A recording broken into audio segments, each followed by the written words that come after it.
4th of March, 2022, noon meeting of the Senate Appropriations Committee. Senator Guru, Here. Senator Hicks, Excuse. Senator Kinski, Excuse. Senator Steinmetz, Here. Chairman Perkins. Here. You have a quorum. All right. Our leftover business from this morning is the confirmation hearings, and we do need to take a motion on each member individually. Okay. Senator Guru.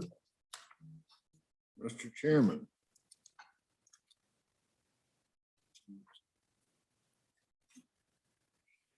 I would move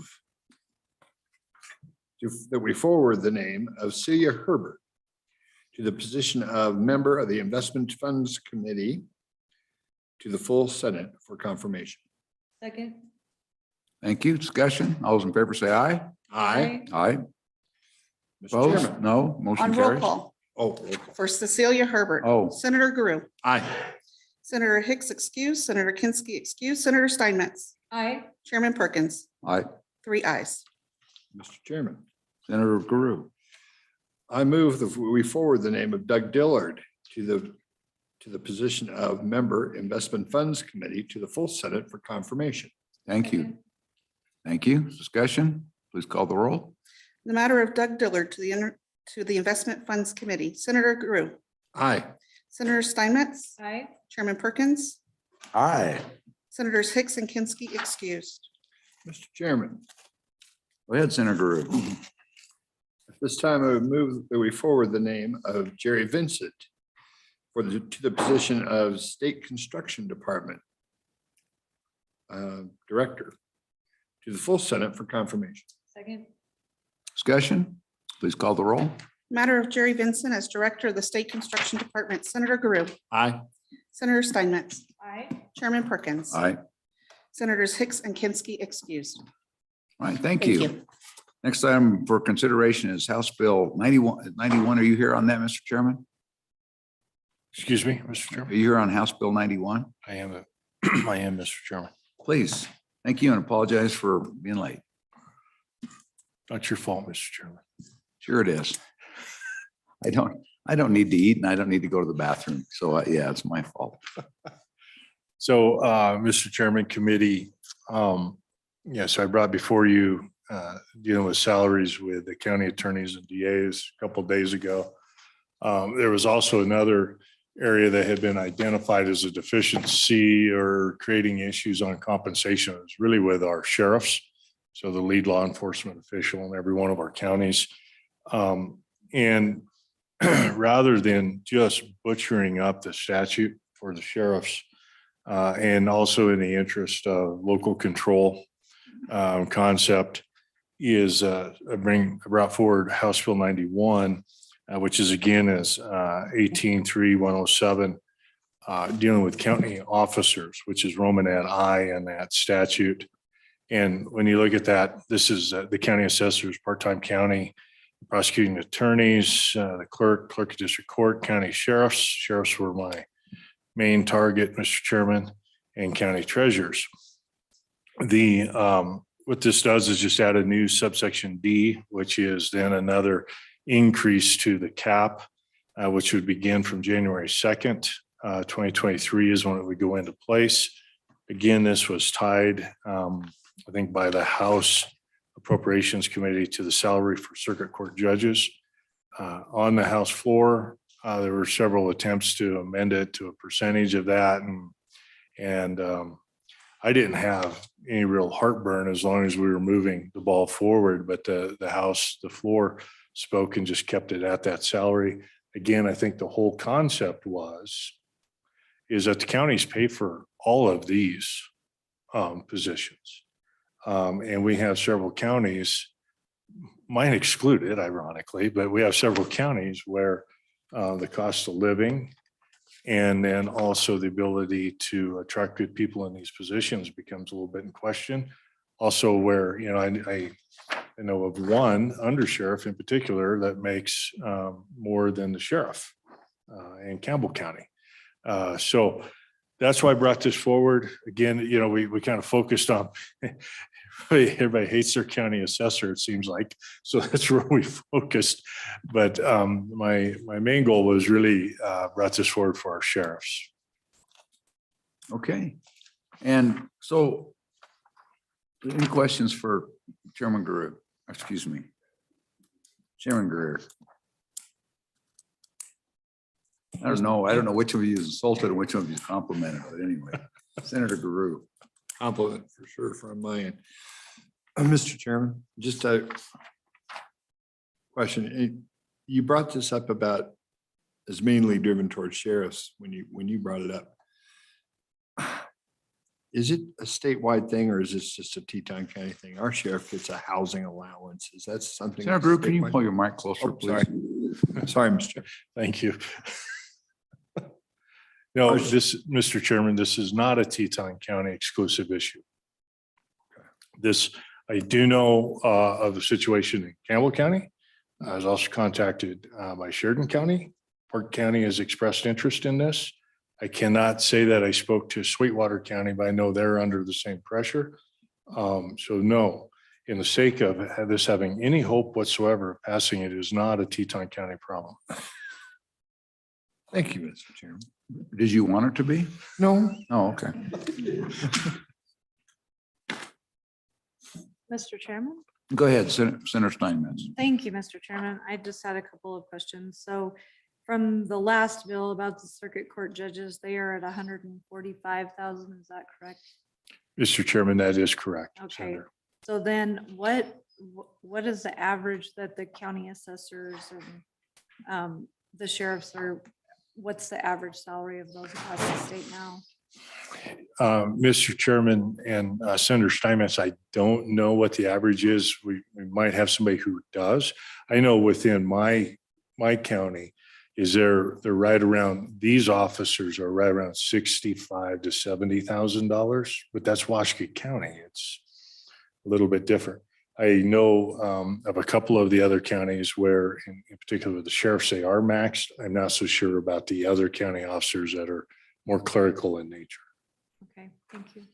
Oh, just a couple of questions, Chairman Grew. And so, I mean, I don't have the rest of the statute in front of me, but as you start on line 3 on the engrossed copy of the bill, which I think the only difference I see between the engrossed copy and the original copy of the bills was moved from district court to circuit court. I think I didn't see any other changes. Is that first? That's the first question. Mr. Chairman, that's the only change. Yes. And then as I look at this, as I look at the statute, so you've got in lines 3, which is existing language, the county assessor, part-time county and prosecuting attorneys, part-time county attorneys, county clerk of district court, county sheriff, and county treasurer in their respective counties shall receive as actual salaries. And then when we get to the new language, we're saying, and to the extent from and after January 2nd of 2023, which I have found the answer to that question. And to the extent permitted under the Constitution and statutory law, not less than $10,000 nor more than the salary authorized for a circuit court judge under the applicable statute. So is there something that calls out in A through C to where this doesn't apply to the list of people in 3 through 6, lines 3 through 6? So, Mr. Chairman, good question. So there is a repealer of B. Okay. So if you look at the statute, which I have in front of me, Section A was repealed in 2009. Then Section B came in January 1, 2007. After January 1, 2007. This is why I think we get these other staggering dates. So B would be repealed, but would leave C, which is from and after January 3rd, 2011. So that would be in place. So that would still need to be in law until we get to 2023, Mr. Chairman. Hopefully that answers that. Okay. And so, well, except for the fact, so everybody in the list on lines 3 through 6, that this is what their annual salary will be? I'm sorry, Mr. So if we look at lines 3 through 6, that's the county assessor, part-time county and prosecuting attorneys, part-time county attorneys, county clerk, clerk of district court, county sheriff, and county treasurer. Will their salary always be will be within $10,000 of the circuit court judge salary for all of them? Yes, Mr. Chairman. So Mr. Chairman, and this was just a decision I made in the drafting, Okay, because when you leave the structure of 107, A just says county officers shall be paid as follow. Romanet 1 are these county officers.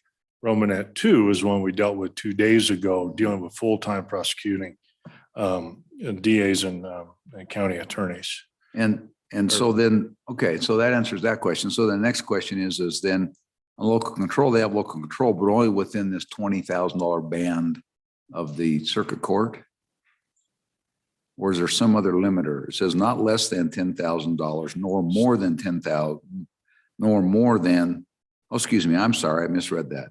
Not less than $10,000 nor more than the salary authorized for a circuit court judge. So as I read that, is it telling us this got to be within, all of these salaries have to be within $10,000 of the circuit court judge salary? Mr. Chairman, no, it has to be more than 10,000. Okay, not less than $10,000.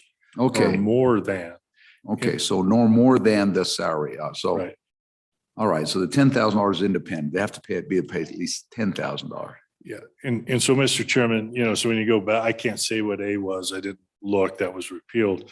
But section B and section C have the floor being 10,000. Okay. All right, Yeah. thank you. Go ahead, Senator Hicks.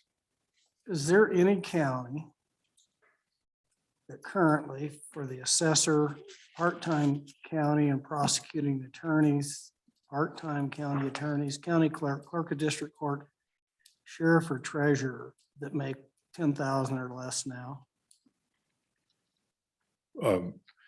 Mr. Chairman, I don't know that make less than 10,000, Senator. Well, they can't. By statute, they have to make more than 10,000. Well, that's my point. So why do we even need not less than $10,000? Mr. Chairman, Really, are we going to pay somebody Yeah. $10,100? It's good work if you can get it, I guess. so Mr. Chairman, with our drafting staff, they took what the 10,000's been in there. If you were to raise that floor, I don't think that's a problem. It doesn't bother me. Okay. All right. Any other questions for Chairman Greer? All right, thanks. Appreciate it, Chairman. Anybody else? So we'll go ahead and open up. Is there any from any other agencies here to speak? This is the general. Are you here to talk about county officers? Okay. Is any from? You're from.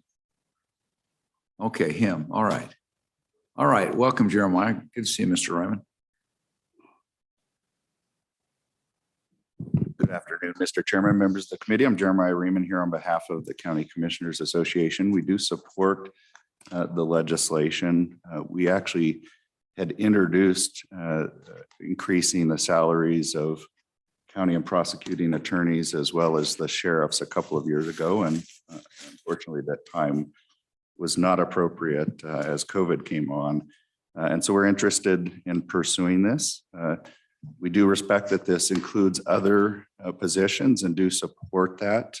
This is not going to be something that is appropriate for every county, but having that option within the allowance is appreciated. Mr. Chairman, I did want to provide some answer to Senator Steinmetz, and I'll get you the specific data so you have it for you. I don't have an answer in terms of the average, other than to say just at a quick glance, the average across the state is right around $70,000 to $75,000 for a clerk. And then of course there are differences across other positions. At this point in time, there are only in 2022, if my quick glance at this is correct, that there are only 4 counties that have a clerk that is at the cap of $100,000 at this point in time. And those would be Campbell, Converse, Sweetwater, and Teton counties. So But in any regard, I will get you the full data set so you can see what that would look like for all of these positions. And with that, Mr. Chairman, again, we do support, and I'd stand for any questions. Thank you. Questions for Jeremiah? Go ahead, Senator DeRue. Try this in a different way. Jeremiah, did the Commissioners Association talk at all about, and I'm sorry, I got to do it because I live there and they're my constituents. In Teton County, there is not one home that's listed today in the MLS. It's listed for under $1.1 million. Not one. Single family home. Each one of these officers is required by statute to live in the county that they're elected. And so I understand the rest of the state, and these numbers I think are adequate. And I think this is well thought out. Was there any talk at all about putting in a housing allowance that sheriffs do get now for the other elected officials as a county option? Mr. Chairman, first off, I don't intend to try and correct you, but I just wanted to note that there are certain county officials that are not required to actually be a resident of their county. You all did make some change to that last year for certain positions, but there are some positions like the sheriff, the county attorney, and others that can actually live outside of their county. So just to be clear on that. Mr. Chairman, Senator Gruder, your specific question, no, I'm not aware that we had any other conversation around housing relative to these positions, although workforce housing has become a growing issue for a number of the counties, and they are interested in trying to pursue some solutions to that. And it's not limited to your part of the state. It has become far more broad reaching, but the short answer is no, not specific to these positions. Thank you, Mr. Chairman. And I'm sorry, I did not realize that we changed that. All right, I thank appreciate you. Out of the 2,000 votes a year you make, you didn't remember that one. Okay. All right. Any other questions for Mr. Ryman? Thank you, Jeremiah. Thank you. Anyone else to speak on House Bill 91? Welcome.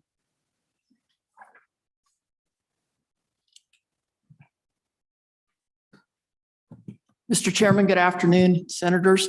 I'm Mary Langford, and I have the honor of representing the county clerks in the state of Wyoming. I have nothing else to really add to the conversation except for that the County Clerks Association supports this legislation, and I'd be happy to stand for questions. Thank you. Yeah, it's all the work that they may have to do after redistricting. The county clerks need some help. They'd really like a raise this year, sir. So, and what can we put some mental health benefits in for our county They'd like some of clerks? that and some other things as well. Okay. Some housing might be nice. Okay, Mr. thank Chairman, you. I just wonder if it'd be appropriate to put hazard pay in here for county clerks during redistricting. Hard hats across the board. Yeah, you bet. Okay, fair enough. Fair enough. Anyway, there's an idea for an amendment. Okay. Thank you. Thank you, Ms. Langford. Appreciate your time. Appreciate the efforts of your folks of your association. Anyone else to speak on House Bill 91? Anyone else to speak on House Bill 91? Anybody online, Karen? All right, let's go ahead and close off public comment. Committee, what's your pleasure on House Bill 91? Move the bill. Got a motion and a second. Are there any amendments? Mr. Further Chairman, I got an discussion? amendment. Okay, Page 2, line 9. After 2023, strike the balance of that line. Strike all of line 10, all of line 11. And then on line 12, insert the word not. And that's the amendment, Mr. Chairman. So it'll read from January 2nd, 2023, not more than the salary authorized for circuit court judges. yeah, with the statutory reference. Correct. What's that? Leaving the statutory reference. for Yeah, the district court statutory judges. reference. All right. That's the amendment. All right, everybody understand the amendment? Okay, look, if you don't mind, you mind if we ask the bill sponsor if he thinks that creates damage? And you're allowed to phone a friend if you need to. Sorry, Mr. Chairman. So we had a good constitutional debate about this range and looking at Article 14, Section 1, and the cases that came out of that 1942. And then the change to Article 14, Section 3 in relation to that. And then everything says a range, that it's okay for the legislature to set a range of salaries. So that would be my only caution, as not having that range. That somehow you think it may take it beyond the constitutional permits? Yeah, so Mr. Chairman, my good counsels, but who's going to challenge it? Well, Mr. Chairman, I think there is Go a ahead. range. This is not more than, which gives the discretion on that range to those local officials. It doesn't, to me, that is the local, will set that range, but it doesn't set that salary level. So there's an implied range within that, would be my right. Mr. Chair, I just point that out. You asked, that was my Yeah. comment. 0 to 145 is a range. 0 from 140 to range, and the range is further limited. I mean, regardless of what you put in the Constitution, it's limited by the constitutional requirements as well. Well, excuse me, whatever you put in the bill, it's limited by. And the Mr. Chairman, Constitution. subject to judicial interpretation. Oh, now I want to put it Well, back in.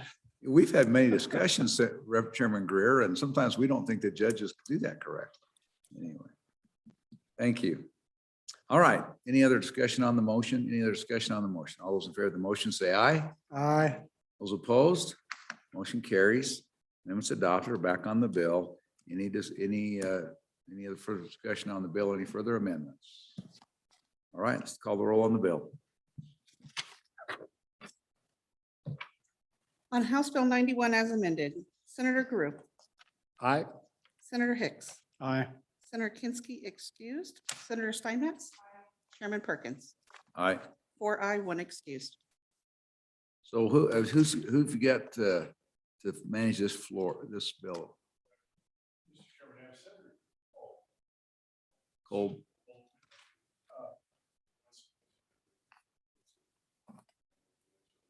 Okay, his name's not on here, but he'll just jump right up, I'm sure. But, Mr. Chairman, Yes, sir. it does raise salaries, so I think it would be appropriate, based on the conversation I had with my colleague from lunchtime, that he would be the guy to carry this bill. Okay, fair enough. You're in good hands. Thank you very much. Next bill for.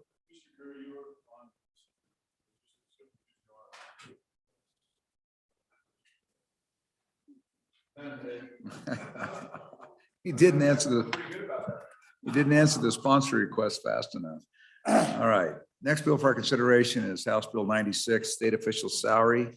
I'm a co-sponsor on this bill, as is, I think, Senator Guru on the House side. And this is just a bill that comes back, and if you'll find it on page 2, is the heart of the bill is raising the salaries of the governor, secretary of state, state auditor, state treasurer from their current salary levels to those amounts. And think that, so it looks like the House, I'm not sure exactly what the House did. Oh, no?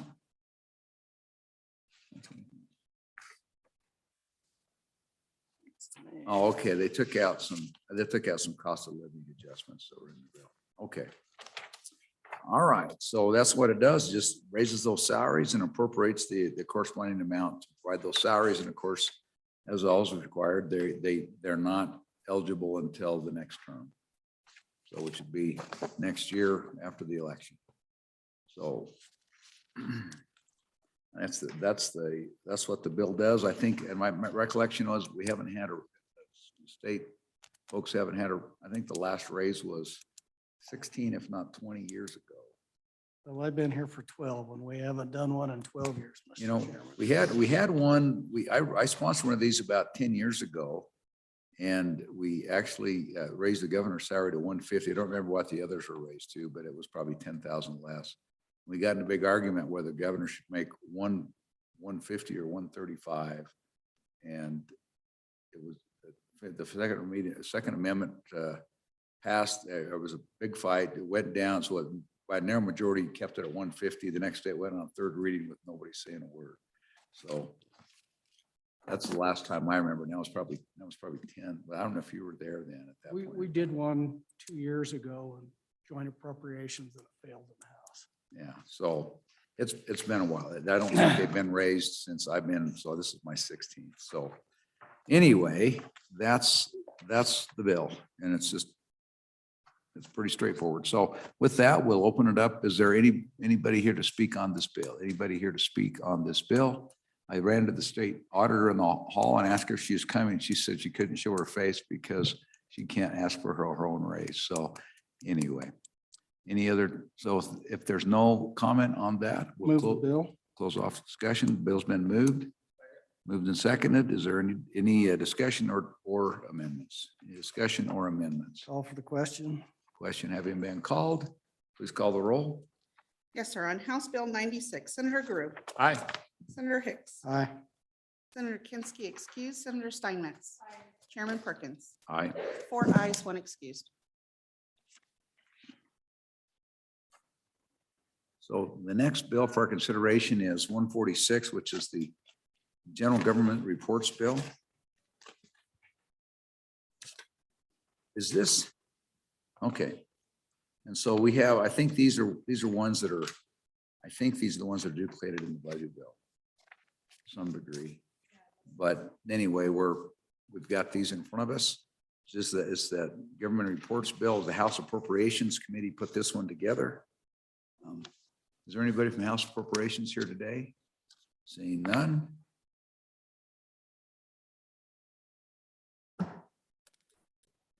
I think these are already in there, and I think we've had this discussion about why we're doing these bills. So with that, is there any public comment on House Bill 146? Is there any public comment on House Bill 146? Is there anybody in the room, Karen? All right, we'll go ahead and close off public comment. Is there committee, what's your pleasure on 146? Move the bill. Those moved. Also moved and seconded. Any discussion or amendments? I don't have one, but as an insurance policy, I think there's a committee of the whole amendment we might run. Okay? Yes. All right. If there's no other discussion, we'll go ahead and call the roll on the bill. On House Bill 146, Senator Guru, Aye. Senator Hicks, Aye. Senator Kinski excused, Senator Steinmetz, Chairman Perkins, Aye. 4 ayes, 1 excused. All right. That has passed. We'll move that off to the floor and we'll deal with it when it comes up on committee of the whole. Next bill is a re-referral on House Bill 53, Military Department Discrimination or Harassment Grievances. It's like I said, it's a re-referral. I think the effect of this is simply to provide one full-time equivalent and fund it. So with that, we'll go ahead and are you the House Chairman? Representative McGuire? Thank you, Mr. Chairman. I was sent here by our chairman of Transportation and Military Affairs. Well, it's appropriate that someone on the Military Affairs Committee be drafted to come and present this bill. So go ahead. What I'm told. Representative McGuire. So what, as again, we're just here on the appropriation, give us a quick 30,000 foot and then take us to the appropriation and why we need it. We'll be Thank happy you, to Mr. listen. Chairman. This is a very good bill. It was the product of a lot of work on the joint committee. Long story short, it creates a new process which is appropriate for complaints to be handled within the military department. I think the reason that I'm here is because it also appropriates for an extra person in the Wyoming Workforce Services Division. The reason that is needed is because currently, they have 6 investigators. Those investigators testimony was they are maxed out. And so in order for the military department for them to have the capacity to handle these questions from the military department, they needed an extra person, and the way that it was worded is so that when that person was not working military questions, they would also be able to handle other questions within the Department of Workforce Services. So And you're also here because Senator Landon is tied up in committee. Who's the Senate chairman. He's tied up in committee. He wanted to be here. And if he's here, he'll come and testify on this. But so thank you. So with that, is there any questions for Representative McGuire? So could you just, you know, looking about this, the other thing I think that in just conversing with Senator Landon about this bill, Chairman Landon, he also told me that there was a position or so too that was maybe given back in the step reductions a year ago. Is that accurate? And you have some people behind here that I think you can phone a friend. yeah, I don't remember that coming up. So All right, thank you. Jason, welcome.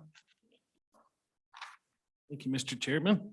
Jason Wolf with the Department of Workforce Services. So I have oversight over this unit that is called Labor Standards. This is where all of the cases that are filed for discrimination come to be investigated. And you're accurate, Mr. Chairman. Some of the testimony in the House side was, you know, why do we need this position? And the simple fact is that we reallocated back up a minute, this is an all 100% general funded unit within Workforce Services.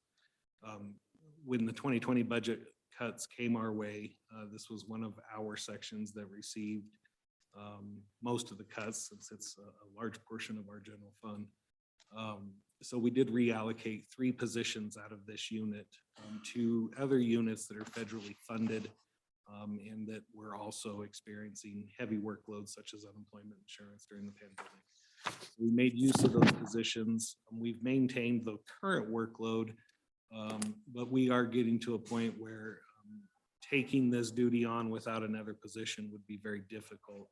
And part of the reason for that is that this position would require a little bit more specialized training than our normal EEO people have. So this person would act as what we call an EEO counselor to the Wyoming Military Department for both its federal employees and its state level employees. So the reason for the position simply is to be able to have that dedicated resource for the Wyoming Military Department. I think the military department would probably testify, and I think has, that the cases on the military side will probably be fairly minimal, but we can also cross-train and utilize this person for our normal state level workload that is continuing to grow. With that, Chairman, I'd stand for any questions. Okay, questions for Jason. Go ahead, Senator Steinmetz. thank you, Mr. Chairman, for either one of you that could answer. I'm just wondering, one, what is the process for handling this now? Because obviously there has to be something in place. 2, how many cases are we talking about? And I guess that would get us started. Thank you, Mr. Chairman. Go ahead, Jason. Thank you, Mr. Chairman. Senator Steinmetz, so the military department may be able to better speak to this than I can. I don't know if one of them wants to, but from my perspective, Senator Steinmetz, the current process that the military department has is they are left with contracting with a private entity to do this at a significant cost to the Wyoming Military Department. And this would, in effect, really cut that cost down by letting us do that work for them with this one full-time position. So just a quick question, Jason. I mean, you talked about this person's, if I heard you right, it's an EEO counselor, equal opportunity employment, equal employment opportunity counselor with specialized training. What that implies to me is we don't have this training in the department, or there's a lack of it, or is there a deficiency that we're filling here that we don't have? Mr. Chairman, so maybe just to clarify my comments just a bit. So we do have the specialized training. We have a work share agreement with the Federal Equal Employment Opportunity Commission that allows us to investigate those claims that are brought on by Title VII of the 1964 Civil Rights Act. So those claims of discrimination of, age, race, gender, color, the We have that training where all of our staff currently go through that training with the Equal Employment Opportunity Commission. The way this position would differ is we don't currently act as what they call an EEO counselor, so an Equal Employment Opportunity Counselor.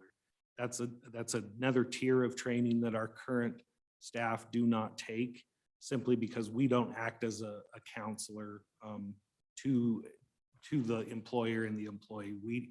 They simply file a charge of discrimination with us and we investigate it. The military federal process is just a bit different.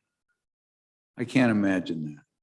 And Okay, Mr. Chairman, thank you. if I could- Appreciate your help. Jason, go ahead. And if I could just add to that, so yes, the difference is that part of this statute creates a Uniform Code of Military Justice, Article 138-like process, so it mirrors the federal. So that would be the additional training, would be someone who is familiar with the UCMJ and how that works. And I'm assuming that these are the types of things also eventually come up potentially in court martial and other military discipline. We can ask the general that when he gets here, but appreciate that what do you call it? Distinction. Thank you. Anything else? All right. Thank you. Thank you. Appreciate your testimony. Don't go far. We may come back. You never know who else may need to phone a friend. General, come up. We're glad to have you, General.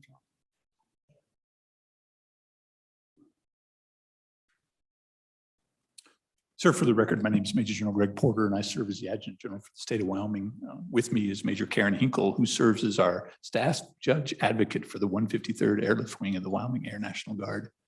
Just some real quick background on this. This is an interim bill that came out from the committee, and there were 3 bills that were generated, and this was largely in response to the sexual assault, sexual harassment report that we provided to the governor and the committee. And the committee was interested in trying to figure out how could they help the military department in adjudicating and getting after some of these incidences and cases of discrimination.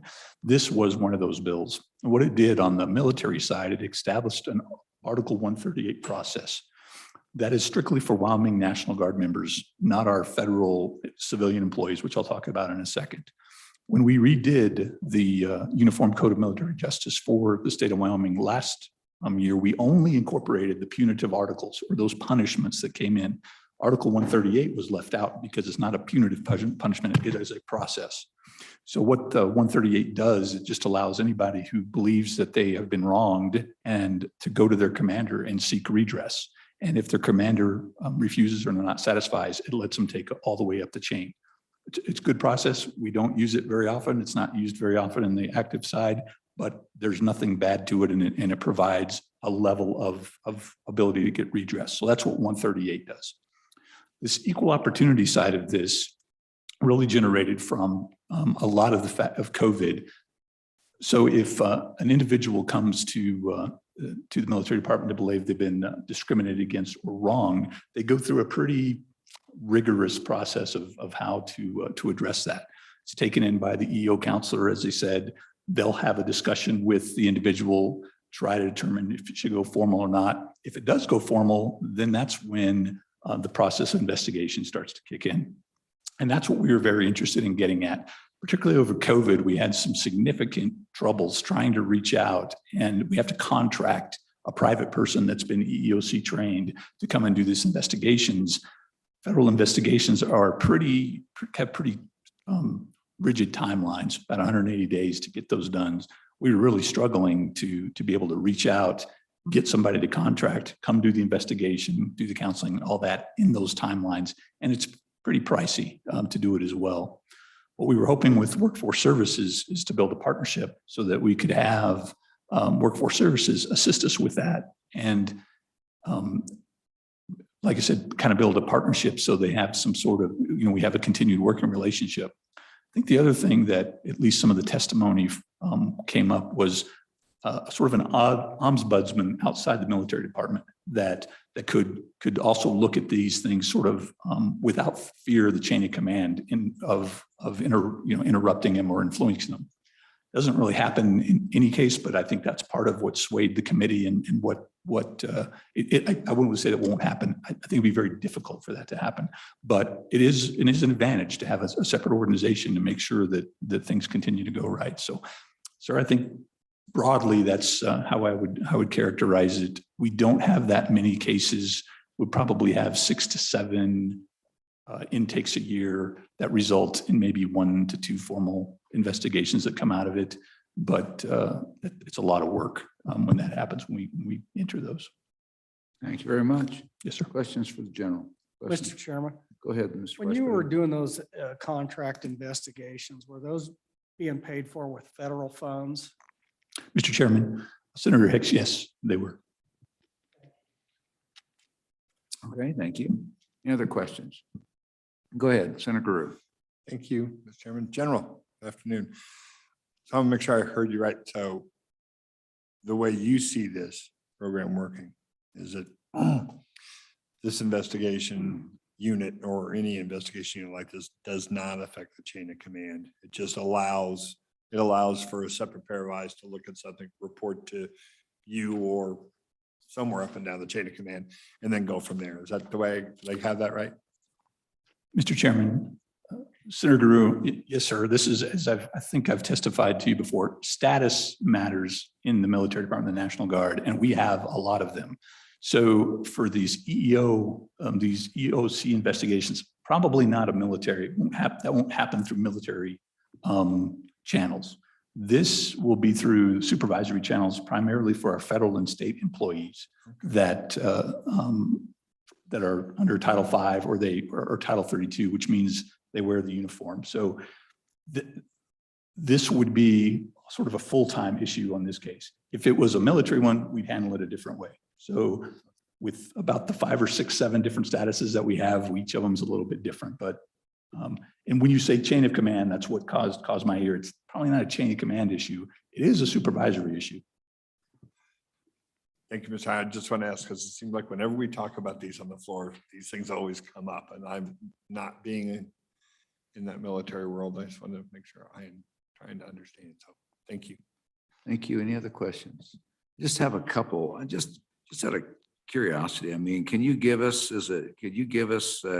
either between the military side or the civilian side, how many cases we had over just, here or there? What are we seeing a year on cases? Yes, sir, Mr. Chairman, as I said, we'll probably get 6 intakes a year. People will come and say, hey, listen, I think I've been discriminated against or harassed or something along those. After further conversation, probably one of those turns into a formal investigation a year. So given probably looking at the last 3 or 4 years, I'd say that's about average, sir. Okay, thank you. And that, you'd say that's combined civilian and uniformed and. Mr. Chairman, I was talking, that's the civilian side of the house. On the uniform side of the house, Karen, I don't know if you have it, would say anything different. I was going to ask questions till we got her to talk. So I appreciate that. Good afternoon, Mr. Chairman. I'm Major Karen Hinkle. As General Porter said, I'm the staff judge advocate for the 153rd Airlift Wing. So a senior counsel over there, part of the Wyoming Military Department. I don't exactly have an estimated number of the number of military equal opportunity cases that we have. And that's partly because there are 2 levels of case. There's an informal process and a formal process. And only the formal processes really get reported up because typically at the informal level, it is a mediated resolution between the complainant and the person that they've got a complaint against. We just haven't had very many that come to that formal level, but off of an estimate, I'm aware of probably 3 to 4 per year, give or take a few on either side, depending on circumstances. Okay. And for it to get to your office, it has to go to formal or does it have to go beyond formal for it to get to your office? Mr. Chairman, it really depends. If we are looking at, so my office would really advise commanders on kind of the consequential actions to follow a substantiated investigation. And so usually that would follow a formal process that has been investigated through a commander directed investigation or some other formal process. And so on the military side, if there is a claimant and a claimant, and then I don't know what to call the person. I'm not going to call him a perpetrator. I don't, because it's, but anyway, the claimant against the person who get claim arises. At what point does the person against the allegation has been made? What point do they get counsel, or and does that come through your office as well? I mean, you guys usually end up defending and prosecuting both sides of these things. So. Well, Mr. Chairman, so the way that would work is if a complaint is investigated and there is a substantiated offense against the individual against whom the complaint was made, then we would proceed with some sort of appropriate disciplinary action. And that could range. It depends on how severe the altercation or the infraction was. And we've seen just sort of historically, we've seen that range from letters of counseling or verbal discussions to things that are more serious, potentially if the person's in the correct status. And again, we're talking on the military side, we could look at military punishments like Article 15 or administrative separation. We haven't seen that yet. Most of our, and I would say almost all of our complaints are able to be resolved at a much lower level. Sometimes that happens just directly between supervisors and they handle it and it doesn't ever come to my office. And so I'm not able to track those cases and give you more data about that. And just the other thing, I'm just looking to see if is the effort if there's an allegation or there's any documented behavior that's unacceptable, the effort to move to counsel that and correct the behavior it's not necessarily punitive unless it rises to that level. Is that the case? Mr. Chairman, exactly. Yeah, depending on what the level of infraction, if there was one, that's the part of the entire wide range of actions that could be taken and are usually taken. Okay, thank you. I don't have any more questions. Anybody else have any questions that bring anything up? All right, thank you very much. Appreciate your time and attendance today. Thanks. Anyone else to speak on House Bill 53? Anyone else to speak on House Bill 53? There appearing to be none. We'll go. Is there anybody in the room? No, sir, there's no one online. All right, we'll go ahead and close off public comment on House Bill 53 committee with respect to appropriation and our job. What's your pleasure? Bill's moved. We got a second? Yeah, motion and a second. Discussion or amendments? Go ahead, Mr. Vice President.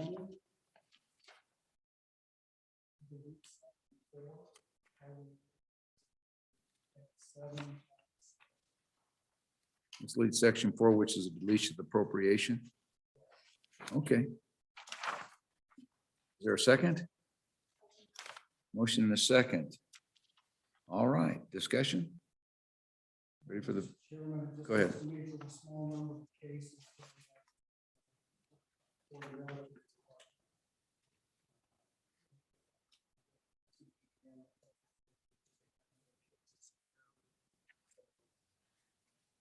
Would encourage him to go ahead and figure out how to do this, particularly where they were previously handling some federal funds.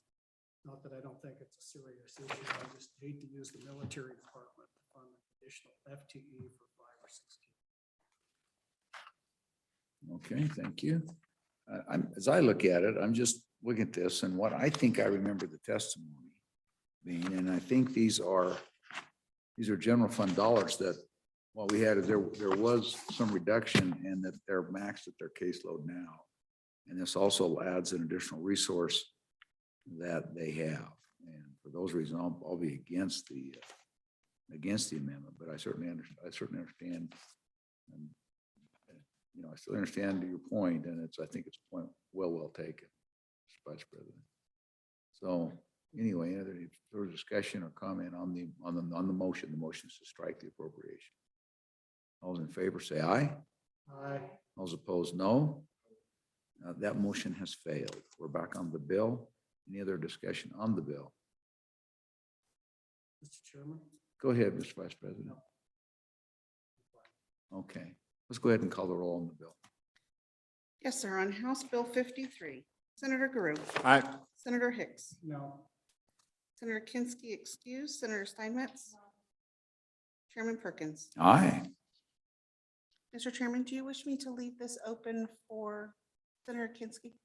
Sure, let's go ahead and contact Senator Kinsky, who I think is in the dentist chair, and we'll see if this moves on or not.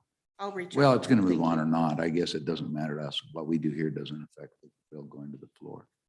So let's not do that. Let's go ahead and get it out there and keep it moving. All right. I believe in your folders, there is one more on re-referral. You did not announce it prior to going to lunch, but if you chose to take it, I think we could do that as well. So we got 30 minutes. Let's go ahead and do it. What is it? What's the water bill? The water planning. Oh, that's what this notebook's for. There's so many water bills, Mr. Chairman. Water everywhere. You know, I wish we had as much water as we had ARPA. So let's, are we the referring, this is a re-referral, correct? That is correct. All right. So you here to take us through this bill? All right. So again, what we're doing is just high level, and then takes the appropriations, which this bill is mostly appropriations. So All right. go ahead. Mr. Chairman, I'm Jason Mead, Interim Director of the Water Development Office. As you know, the Omnibus Water Bill is a bill sponsored by the Select Water Committee. The projects within this bill have gone through been vetted quite heavily over the past year, starting from applications from sponsors, moving through site visits, recommendations to the commission and the Select Water Committee that have been reviewed, culminating in a consultant selection process that's a competitive bidding process. So the projects that you see within here today are actually hard numbers from a competitive procurement process. So with that said, I would just direct your attention to right inside the front cover to the blue sheet. It's just a summary of the bill rather than walking through the bill itself. And we have a number of different blocks of funding here. The first block is our level 1 reconnaissance studies in our new development. The second block is feasibility studies or level 2 studies, also in our new development account. The third block is, again, reconnaissance studies, but this time in our account 2 rehabilitation program. The fourth block is, again, feasibility studies in our rehabilitation program. And then we have the Office of Water Programs funding, and as well as a couple of amendments to existing projects or existing level 2 studies. And the total dollar amount for the planning bill comes to $5,564,277. And with that, I would ask if you would like any more explanation or if you have any questions on any of the projects. I don't have any particular, anybody have any questions? And the only guy that usually has questions has walked out of the room, so. Okay, go ahead, Senator Steinmetz. Thank you, Mr. Chairman. I had heard a little talk about some of the cloud seeding and with regards to La Perelle and how we're trying to keep the water levels low there. Is there any effect of that in this bill? And just heard a little bit of concern about that. Yeah, Mr. Chairman, they are not cloud seeding in that watershed because of La Perelle. So that's the simple answer. Okay. So if I remember, unless I remember wrong, in the omnibus planning bill, they already went through. In the other omnibus bill, I thought there was cloud seeding in that one too. Yeah, Mr. What's Chairman. the difference between the two programs? Sure. In the construction bill, that's the actual operational cloud seeding where we have planes or ground-based generators. This bill is actually going to be a look or an assessment on how effective those programs have been. This one's in particular is the Medbo Sierra Madre range. So now that we've been in operations for about 4 years and we have good data on how many events were seeded, I and think it's been longer than that. well, and there was a research program before that. Okay. And so with actual data, we're going to reassess the program and see how effective it is in actually turning into wet water in our streams. So it's just a self-assessment. I'm interested how you, just out of curiosity, how do you analyze that? I mean, it's kind of like when I take Propacia for my male pattern baldness. I don't know what it's like if I don't take it. I'm afraid to find out. Yeah. So, Mr. Chairman, Barry Lawrence is more of an expert on this I than feel am, bad but- now that I said that as a look at you. I didn't even think about Yeah, it. you But know. anyway, I apologize. No, doesn't bother me. So I think they're planning to look at what's called WRF Hydro, which is a program, modeling program. It's weather research forecast hydro. And that'll take into account, again, how many actual seeding events have there been? How long were they up in the clouds? Liquid water in the clouds at the time of the seeding events, and many other things that I'm not smart enough to talk about, but they'll bring all that together and try to get a better handle on what that equated to. I appreciate that. I mean, we've been, I think we've probably been off and on, but I remember talking about cloud seeding my first years on appropriations years ago. And so I'll be really interested to look at that data because it's just always like, how do we know? Yeah. And so maybe you'll come back with that question. Mr. Chairman, and we're excited to provide that information when we have it. Look forward to it. Well, now I probably made a mistake by delaying this long enough for the vice president to get back, but anything, we're just talking about still on the omnibus water bill. Mr. Vice President, do you have anything or comments or questions? Okay. We were just talking about male pattern baldness, but anyway, male pattern baldness anyway, but a lot it had to do with cloud seeding. So anyway, all right. Thank you. Thanks for your time today. Anybody else to speak on this water bill, House Bill 73? Anybody else to speak on House Bill 73? Appreciate the work you do. There's a lot of work going to happen in water in the next 5-6 years. So I hope you guys got a new pair of work boots and gloves because you're gonna need them. Okay. Anything else? Bill's been moved. Seconded. I'll second it. Moved and seconded. Discussion or amendments? Discussion or amendments? All right, let's go ahead and call the roll. I'm sorry, Mr. Chairman, can you repeat for me who moved in second? I think Senator Steinmetz moved it and I seconded it. Thank you. For House Bill 73, Senator Guru. Aye. Senator Hicks. Senator Kinski excused. Senator Steinmetz. Chairman Perkins. Aye. 4 ayes, 1 excused. So who's gonna help this one on the floor? Are you gonna do this, Mr. Vice President, or you got help? Or I think somebody on the Ag Committee will do it. we can talk about that. We can talk about your designee. Okay, thank you. Yes. Oh, that's okay. Sure, that's okay. We'll let Senator French do that. That'll be fine. Okay. Thank you very much. All right, I think that's everything. We got anything else we need to do? So we also have, I think our interim topics are due today. Is that right? And then we also, Bob and I have not yet got the calendar going yet. We keep passing it back and forth. We haven't gotten the calendar, but anyway, we're rapidly. The good news on appropriations is most of our meetings will in one day until we get in there. But we've also got, so with the additional with CAPFIN, so we've got that calendar. And so we will, in fact, maybe what we'll do is maybe we can just circulate that calendar. So typically what we should be looking for? Should we be looking for how many single day meetings for, and we're adjourned. We're adjourned. So we